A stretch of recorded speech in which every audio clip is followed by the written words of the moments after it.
Well, I thought it was pedestrian, but I thought it was the best game he played, and that pretty much sums up Sam Bradford's season. I don't think he was helped by the receivers last night, and depending on who you talk to, we're at 7, 8, some even say 10 drops, and that's just not NFL level play from your receiving corps. So he definitely deserves a little bit of at least, pointing out the fact that he wasn't the problem last night. I agree with that.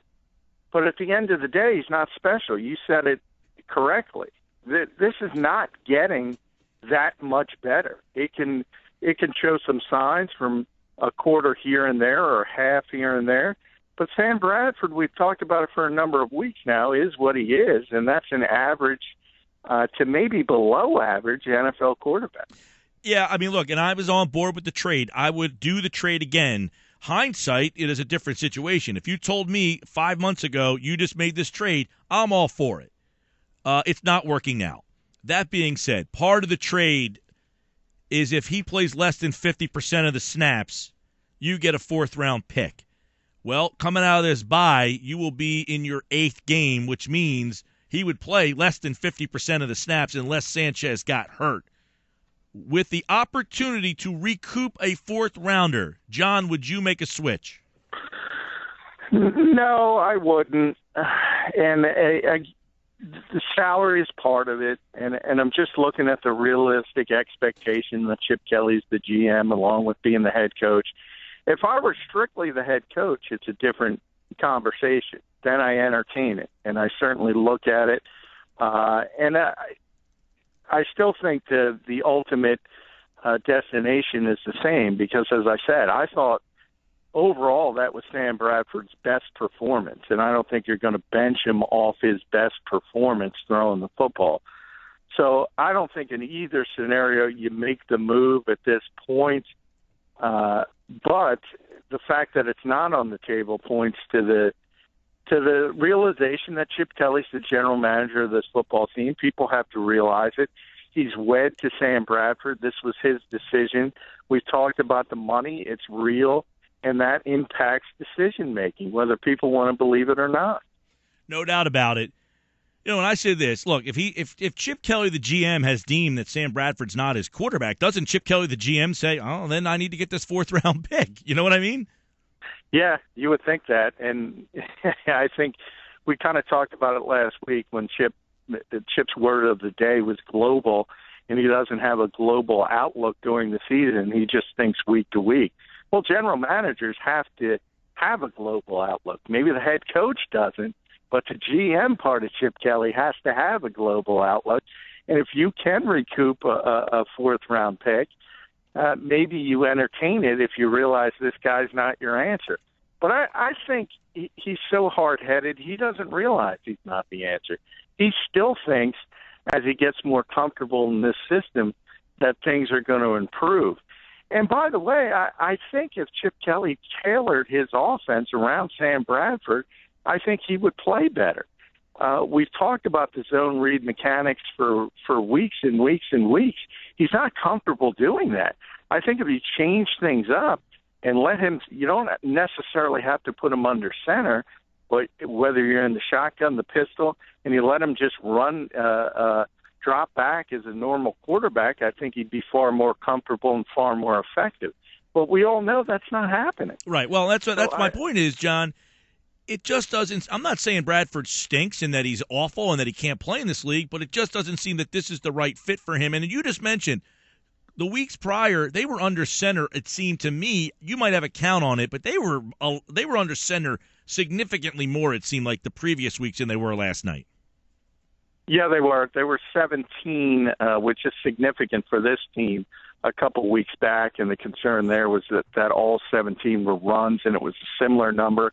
And then they just abandoned it again. And because we all understand what Chip Kelly wants to do, and he wants to be in 11 personnel, which is 3 wide receivers, and that's another issue because, we can toot our own horn on this one, Mike. You can go to the YouTube site and check it out. We've been talking about the wide receiver position dating back to training camp. This is not a good group, and not a lot of people knew that, and I don't understand why. And it really, really came to the forefront last night. Now everyone's pointing out that these guys can't play. And I don't know if that's fair, but if you have Josh Huff out there for 60-plus repetitions and Jordan Matthews and Riley Cooper, you're not talking from the wide receiver position. It's as simple as that. That puts Sam Bradford behind the eight ball. So it's a confluence of things. It's a perfect storm of things.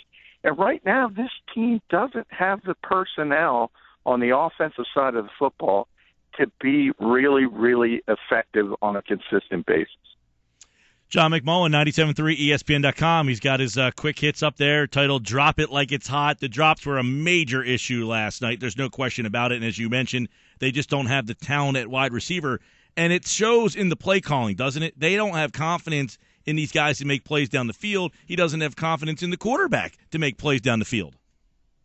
No, and you saw it. They didn't stretch the football field at all yesterday, and that's just egregious. Even if you don't have the talent, you have to do it to keep the defense honest, because if they understand you're not going to go deep, they're automatically going to jump the routes, and you saw that happen, and Carolina has a very talented defense, obviously, and they figured out pretty quickly that Sam Bradford wasn't comfortable pushing the football down the field.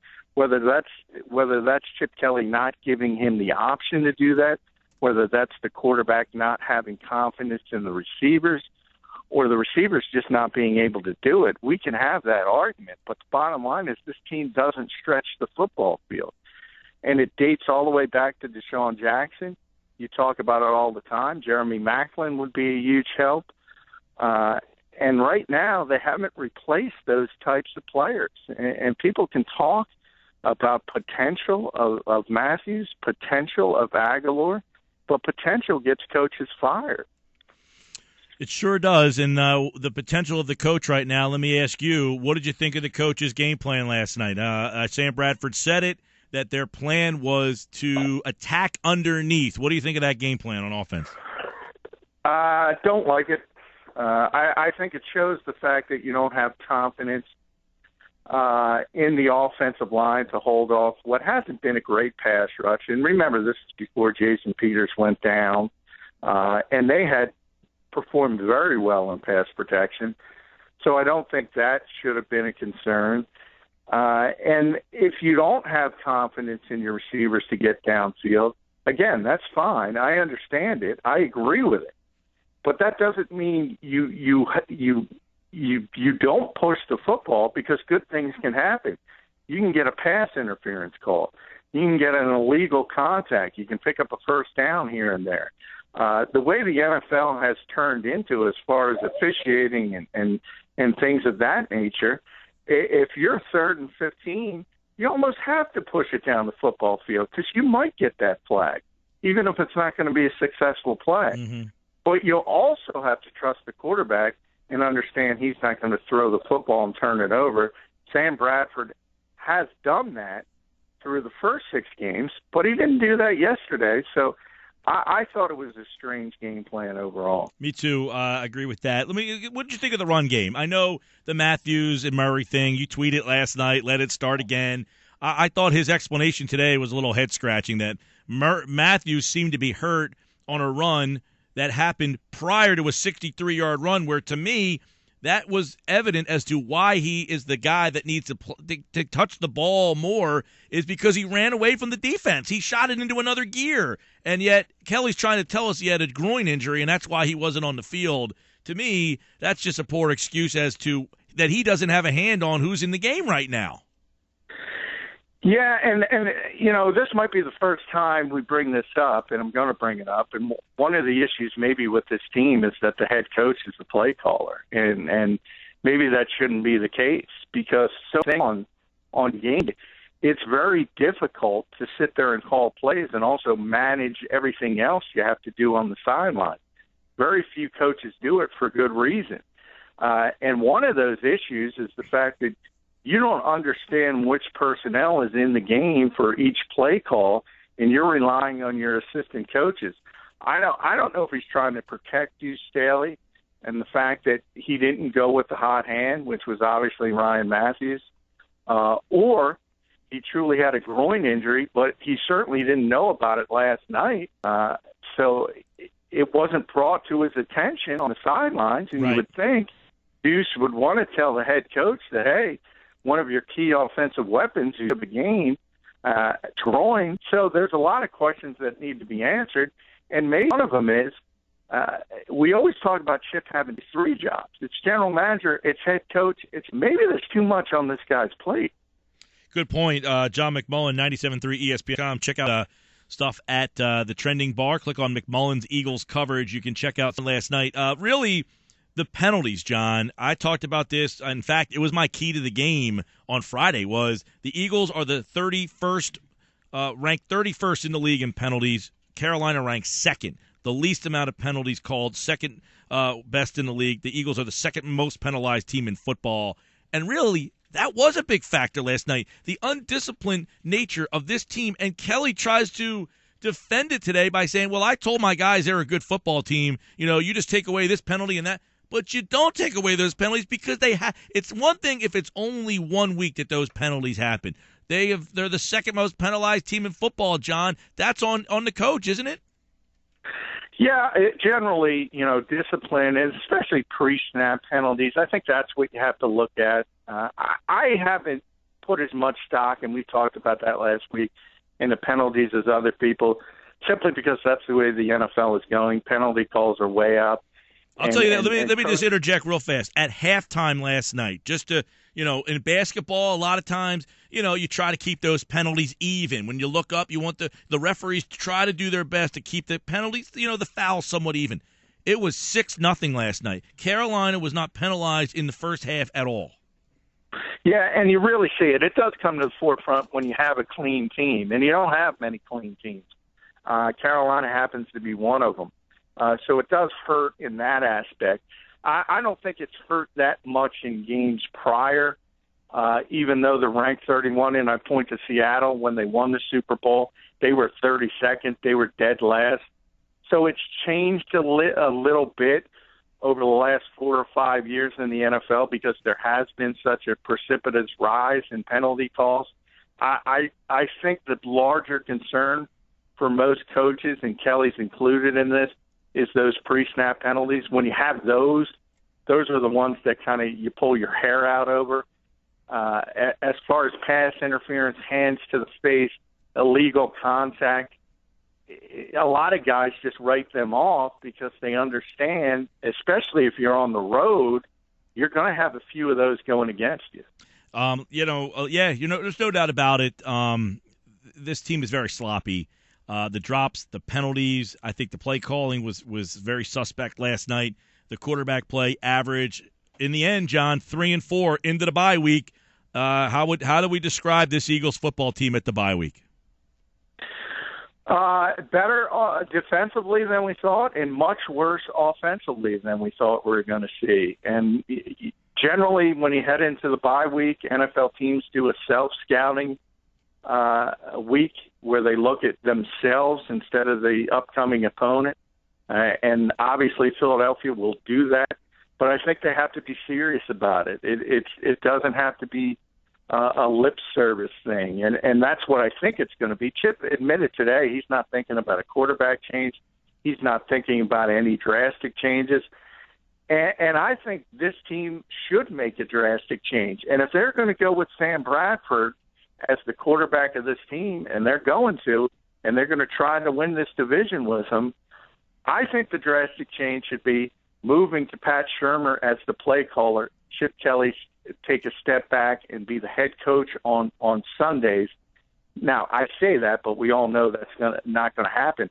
But that's the type of drastic change that this team needs right now. Really interesting stuff there. And, you don't think of it that way because Kelly has always just called the plays, but there have been many play callers over the years. Andy Reid himself, we're not sure. He never really ever divulged who called plays when he was here.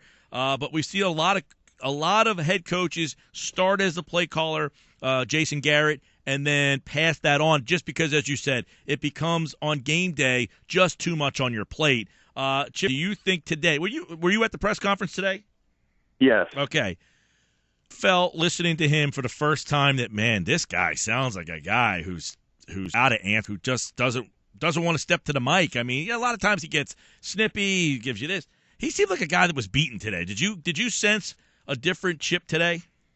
A little bit, a little tired, a little frustrated, and that's why I brought up the change it. And by the way, we can look at it this year. Mike McCarthy gave up play calling in Green Bay after the implosion in the NFC Championship game, and the Packers are 6-0. And he's only elevated his stock as a head coach in this league. So others have done it. But, yes, I do get the fact that he's frustrated. And his issue is that he's a slave to his system. It really is. And if he's going to run that system, that's fine when you have the players to run it. But right now, he doesn't have the players to run it. And that's why I really advocate that you go to more of a pro-style coaching aspect, which is what Pat Shurmur would do. That would accentuate the strengths of Sam Bradford, and this team would have a really, really good opportunity to win the NFC East. I still think they do. I still think Chip could turn it around. I still think things can improve. But if anybody expects what we saw in Chip Kelly's first two seasons offensively, it's just not going to happen with this group. There's not enough talent, and the talent that is there doesn't fit the system that he wants to run. John McMullen's with us, 97.3 ESPN.com. A couple of plays really got them. And they don't have a lot of special players, but they caught the ball. I mean, Newton threw passes. They caught the ball, and they didn't, do a lot with the ball. They catch it and then get tackled. That was a big difference. But really, the big play in that game is the reverse to Ginn. What happened on that play, and why was it such a significant play? Well, Marcus Smith lost contain. I think he was only out there for 3 plays, and all of a sudden it shows up. It's funny how when guys struggle like that, the football seems to find them. And whether Carolina and Mike Shula was smart enough to realize number 90 was on the football field and took advantage of it, I don't know. I doubt it. It was just probably the right play call at the right time. He lost contain, and he got the edge, and he had that big play. And it's one of those things where it's so frustrating because you finally get the guy dressed, you finally get him back on the field, you finally move Vinny Curry back to the defensive line where he should be, and it just blows up on you again. And that's one of those draft choices where whether it was Howie Roseman's mistake, whether it was Chip Kelly's mistake, we can argue that to death. But at some point, you just got to cut your losses, and maybe we're at that point with Marcus Smith. Yeah, and obviously they went right after him when he was on the field. They get a play where he loses contain, and that's a big play in the game. And the penalties, as we mentioned, the headbutting penalty earlier in the game, the kick out of bounds gives them the ball at the 40. That's another big play in the game. Things that bad football teams have happened to them, John. Just undisciplined, bad football last night. And again, I'm not blaming the quarterback, but as you've been saying, he is who he is, just not a special player. And when you made this trade, you were hoping for a guy, I'm not saying to be an elite franchise Aaron Rodgers type of guy, but that next level of guy, the Joe Flacco's, the Roethlisbergers, the guys that you can depend on. Yeah, they're not going to play at an elite level every single week, but they're dependable and can make plays even when they're struggling at the end of the day, and he just certainly hasn't turned into that guy. No, and what you had was average quarterback play with Nick Foles. That's what you had. But you had average quarterback play at $1 million a year. Now you're having average to below average quarterback play at $13 million a year. Mm-hmm. And that's not a good trade by any estimation. And a lot of it is that the mobility is not there. I think a lot of people went back to Oklahoma, and we have to stop doing that. Because the pedigree, we're 6 years in, and the guy who was at Oklahoma that showed all those physical gifts hasn't shown them at the NFL level before the 2 ACL injuries. Now we're post-ACL injuries, and it's only gotten worse as far as the skill set gets. He can still play well, as I said, for stretches, whether it's a quarter or 2 quarters, but you're not going to see that consistency from week to week. And they could have gotten the same level of play from the guy who was here for much less, and that's any way you look at it, that's a black mark on the general manager of this team. Yeah, well, and we all know who that is. I would say this. He's made a lot. He's made a lot of other moves that I would point to. Look, I get that one. In hindsight, it's easy to say it's not working. I'd still make the move under the premise because, again, Nick Foles was an average player. Yeah, you're getting average play now, but you didn't know that. I'm willing to bet and take a swing. The other moves, though, I have more problems with. Not having a replacement for Maclin at this point, never replacing Deshaun Jackson. A lot of those moves I have more issues with than the quarterback play. Because, quite frankly, I think if Maclin's here, Bradford doesn't look as bad. Yeah, you're right. There's no question. And if Deshaun's there and on the field. But, you can look at the other side of the coin. In defense of Chip Kelly, something else happened this weekend with Deshaun Jackson that kind of brought out why he moved on from him. So that enters into it also. But, yeah, you have to get – if you're going to let Jeremy Maclin walk, you have to get more production out of your first-round pick than Nelson Aguilar gave you. Right. And that hasn't worked out at all. Well, and you're judging, you could have got this production from Foles. Well, Foles got to play with Maclin. Bradford doesn't have Maclin to play with. So they're still playing on an equal field, and Bradford doesn't have a player of Macklin's ilk. So you give me Bradford and Maclin, I'll take Bradford and Maclin over Foles and Maclin easily. Yeah, I agree. I agree with that. And I'm not, when I say average play, I'm not saying you're going to get Nick Foles' numbers, certainly not 27-2 numbers, but even numbers last year, because you're right. If Nick Foles was here without Jeremy Maclin, you would have seen the similar scale back in numbers. Oh, it would have been bad. Yeah, I'm talking average quarterback play overall. Mm-hmm. That's what you got with Nick Foles, and that's what you're getting with Sam Bradford. Yeah. The numbers are inconsequential. That certainly has to do with the supporting cast, which is far worse. There's no question about that. And certainly yesterday, more than any other game, if the supporting cast showed up, the Eagles would have had a very good chance to win that game. Sam Bradford would have looked fine. Mm-hmm. It would have been considered his best game as an Eagle, and they just failed. There's no question they failed him yesterday. But he's also failed them at times. So it's been a back and forth, and that's what happens with bad football teams. And this is not a bad football team because of the defense, but offensively, they've been closer to the bad scale than the good scale. John McMullen will have plenty more tomorrow. I'm sure we'll go back and forth on plenty of these topics live at the Golden Nugget, where we are every Tuesday. Stop out and see us, and we'll have plenty more on all of these topics. And, of course, the Eagles on a bye. We will have plenty to do. We'll look at this team 7 weeks in. That's tomorrow with John and I live for 4 hours at the Golden Nugget. All right, man. We'll be sparring tomorrow. Hey, looking forward to it.